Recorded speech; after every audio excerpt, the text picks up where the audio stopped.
Welcome to the AI-powered reader, your shortcut to unlocking the world's best books. Get ready to absorb key insights, understand core concepts, and expand your knowledge all in a fraction of the time. Let's dive in. For more than 100 years, there's been this quiet, non-stop war for control of what is really the world's most important piece of real estate. Now, this is a struggle that shaped the world wars, it defined the Cold War, and according to historian Hal Brands in his book, The Eurasian Century, it is roaring back to life. So today, we're going to break down why the fate of this one single landmass is set to determine the entire future of global power. So, how are we going to do this? Well, first, we're going to look at why this massive landmass is called the fulcrum of the world. Then, we'll get into the map of power itself, using the classic theories that strategists have been leaning on for generations. From there, we'll pull out 3 huge lessons from a century of conflict, look at some of the hard truths and the dark side of thinking this way, and then finally, we'll connect it all to the headlines you're seeing right now. Let's dive in. All right, so what is this struggle really about?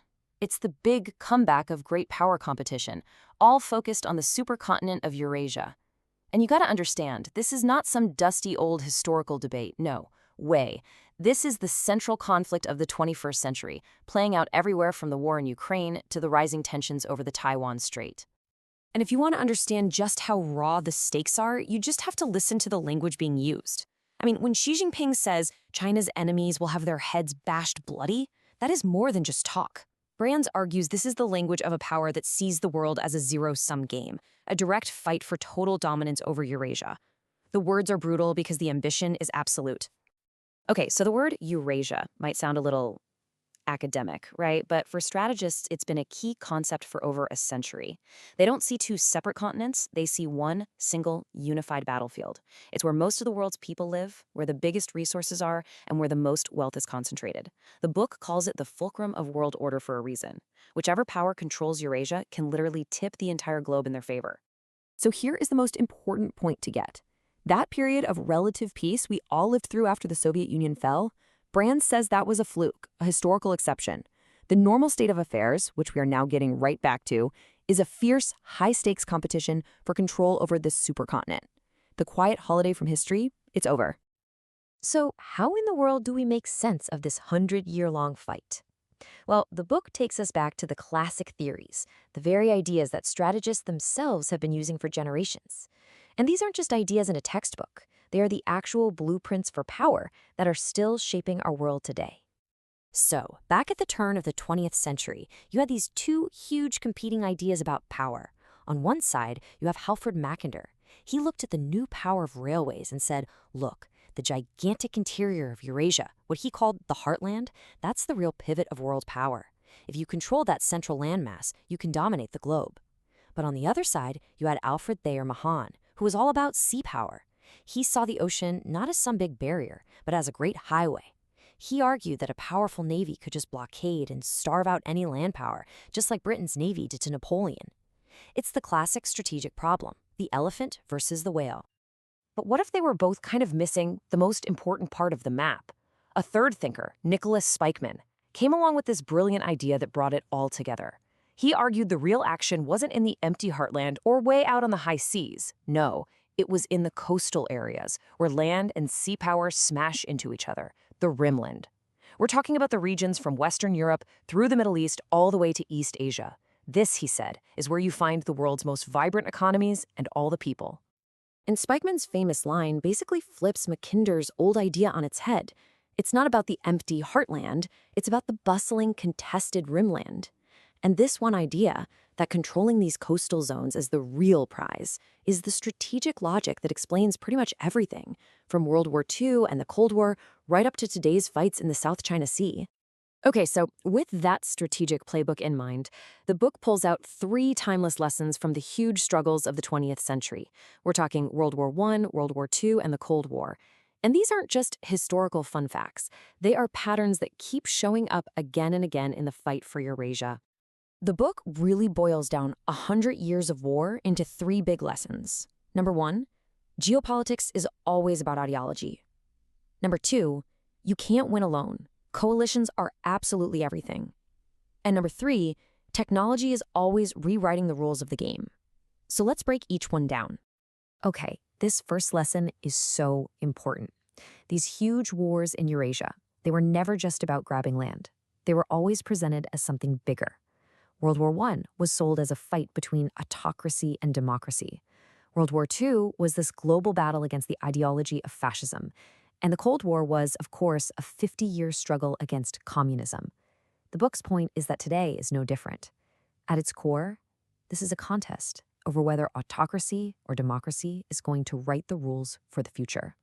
The second lesson is that sea powers, countries like Britain and the United States, can't win this fight by themselves. They're just too far away from the main landmass to contain a challenger on their own. They always need strong allies on the continent. In World War I, that was the Triple Entente. In World War II, the Grand Alliance. During the Cold War, it was NATO. And today's autocratic powers know this history just as well, which is exactly why China uses its incredible economic power to try and pry apart the very alliances that are lined up against it. And finally, lesson 3, technology. Every single era of this struggle has been completely upended by new tech. First, railroads gave land power this huge advantage. Then, aircraft carriers and long-range bombers let sea powers project force deep into a continent. Then in 1945, the atomic bomb introduced this terrifying new logic to how countries deal with each other.